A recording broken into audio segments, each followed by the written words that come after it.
Hello hi guys, ఎలా ఉన్నారు? బాగున్నారా? నేను మీ ప్రవీణ్ని. ఈరోజు ఈ వీడియోలో మనం బ్లూటూత్ బాక్స్ని అయితే రిపేరింగ్ చేయబోతున్నాం, పార్ట్ 1 అనమాట. ముందుగా దీనిపైన ఉన్న జాలీని అయితే ఓపెన్ చేస్తున్నాను, ఐరన్ జాలీ అనమాట. అలానే లోపల మెస్ అనేది ఒకటి ఉంటుంది, దాన్ని కూడా తీసి పక్కన అయితే పెడుతున్నాను. ఇందులో RGB లైట్ అనేది ఉందన్నమాట, స్ట్రిప్. దాన్ని కూడా ఓపెన్ చేసి జాగ్రత్తగా పక్కన అనేది పెడుతున్నాను. దీని ప్రాబ్లం వచ్చేసి ఏమైందంటే, దీని ఛార్జింగ్ మాడ్యూల్ అనేది పోయిందనమాట బ్లూటూత్ మదర్ బోర్డ్లో. అందుకని దీన్ని యూజ్ చేయడం మానేసాం. నార్మల్గా స్పీకర్కి వైర్ కనెక్ట్ చేసుకుని యాంప్లిఫైయర్కి వాడుతున్నాం అనమాట. ఇప్పుడు మనం మొన్న ఛార్జింగ్ మాడ్యూల్స్ ఆర్డర్ చేసాం కదా, అవన్నీ వేసి దీన్ని అయితే రిపేరింగ్ అయితే చేద్దామని ఇప్పుడైతే తీసానమాట.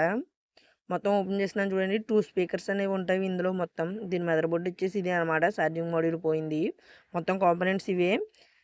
పార్ట్ 2లో అయితే దీన్ని అయితే మొత్తం అసెంబుల్ చేసి ఛార్జింగ్ మాడ్యూల్ అయితే చెక్ చేద్దాం. పార్ట్ 2 మిస్ అవ్వకుండా ఉండాలంటే మన ఛానల్ సబ్స్క్రైబ్ చేసుకుని పార్ట్ 2 అని కామెంట్ చేయండి.